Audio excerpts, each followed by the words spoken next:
morning from the European Utility Week.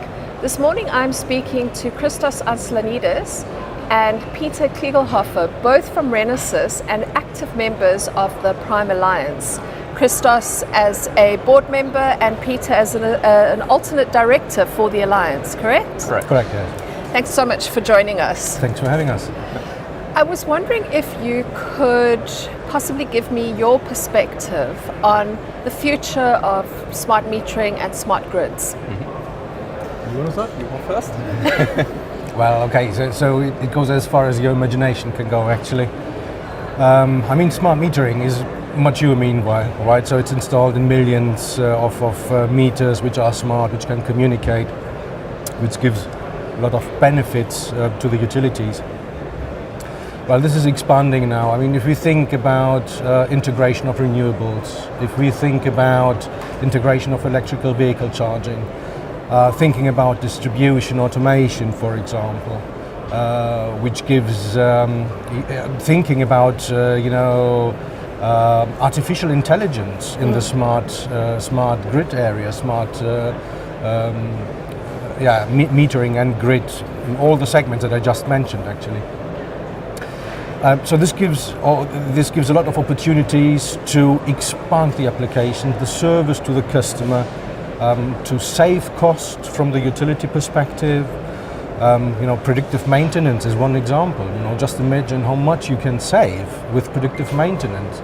Especially if it's done correctly, right? Yeah. Absolutely. And there's so lot of applications that you can cover in this area, so there is actually no end, right? Yeah. The key thing really is to be able to analyze all these data, because it's all about data, collecting data, analyzing data, taking decisions based on these data. So it's all about that, actually. So I think our customer's customer, the utilities, they have one goal, which is operational efficiency. And to increase this operational efficiency, they need to know what's going on in their network. So they need to have sensors everywhere, they need to have communicating sensors, they have to have data concentrators and so on. And by having this technology in place, they can get a good idea what's going on in the grid. And if any fault happens, they can isolate this fault to maintain the power supply. Very important for the utilities. The second one is, of course, government or legislation is driving also energy or the prevention of energy loss or energy waste. So that means utilities are also requested, and also the DSOs are requested basically to take care of this subject, that no energy has been wasted. And our technology can help to avoid such situations by introducing communicating controllers, or by having communication technologies in place like power line communications. So a topic or a word that has been mentioned a lot has been communication. Yes. Communication technology is vital for all of this to work. How are the requirements for this communication? How does it work? What is the baseline from which you have to start? Well, actually, there's no dedicated baseline, to be honest, because each application has its own requirements. So it's about to get all this analyzed to see what is required in the future. Fact is, as you just said, right? Communication is essential. Yeah. Because if we're talking about intelligent grids, we are talking about smart grids. To achieve all that, it's all about communication, exchange of data, etc. So the requirements are different from application to application. So, for example, in the smart metering, in some countries they read the meters once per day.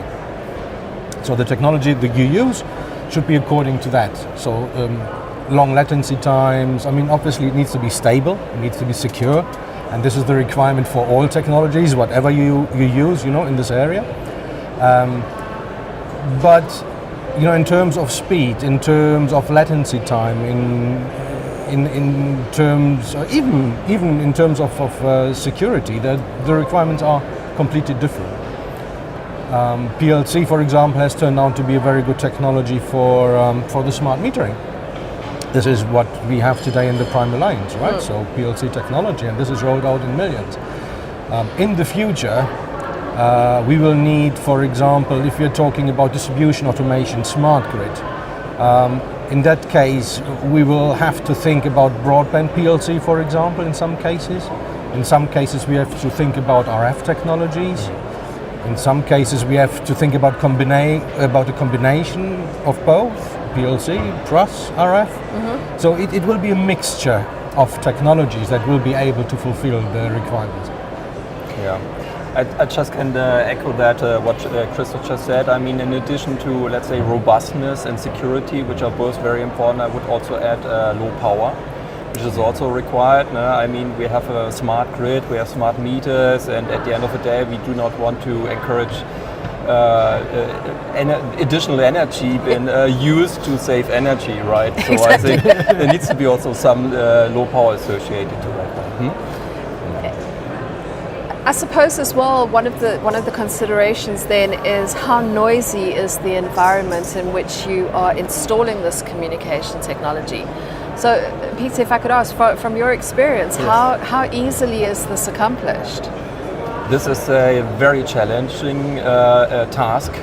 Thank you for this question. Very challenging task, and I think the Prime technology here really helps to ensure a secure data communication, even in a very harsh environment where you have lots of disturbances, where you have a lot of noise, and to make sure that basically at the end of the day it's billing data which has been transmitted here.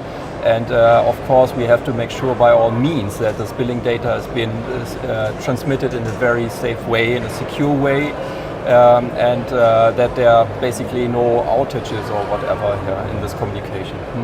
One important aspect, so if you would have asked me the question, okay, so you're providing all the same technology, we're talking about Prime, for example, right? Yeah. So there are multiple suppliers, also chip suppliers. So they need to be interoperable, they need to be secure, fulfill the same features. So how do we differentiate? Just price? Is it just the price on the name, right? Price? Yeah. It's not, no, because exactly this is the field where we have the differentiation. So we can be interoperable, but we can differentiate from each other by implementing features that can cope with noise, with particular kind of noise, with all this. This is the field where the suppliers can differentiate from each other. And how does the Prime Alliance tie all of this together? Well, the Prime Alliance has recognized the needs of the future. And this is why the Prime Alliance has decided a new strategy. And this is why we have established 2 new working groups in the Prime Alliance. So the one is coping with broadband PLC technology, mentioned before, so speed is a requirement, latency times and so on.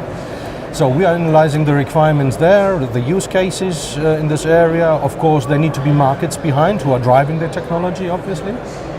But this gets now analyzed, the requirements defined, and then we will define also which technology can fulfill those requirements. And the second group that we have is so we call it non-PLC integration. In fact, it's a hybrid solution, PLC plus non-PLC. So we have seen this in the market as a requirement for different use cases, actually. Some of them are to have a backup communication path. The other one is to be able to make sub-metering with the same technology, let's say. Okay. But also there at the moment we are analyzing, defining the use cases. This will be analyzed, and then from there we will derive how this can be combined at the end of the day. Is this, this is obviously a requirement for utilities to bring in alternative communication technologies other than PLC. Any comments on that? Yeah, of course. What we can see is a great convergence in this market. We cannot separate so clearly between, let's say, just energy supply. Just have a look at building automation, for instance. You have a building, within the building you have smart meters, but you have also other devices which can be controlled remotely, yes. and having gateways in place and making use of let's say all the advantage of the different technologies, of the wired technologies, but also wireless technologies, brings us to the next level of a smart world. Right, so it is the combination of the best from all these communication technologies which are in place, and that's exactly what Prime currently is working on with these new working groups, shaping the future basically. Basically ensuring that utilities have everything they need to do their jobs as well as they can. Absolutely, yes. Gentlemen, thank you so much for your time this morning. I really appreciate Our it. pleasure. Thank you very much. Likewise, thank you very much. From the European Utility Week, thanks so much for watching.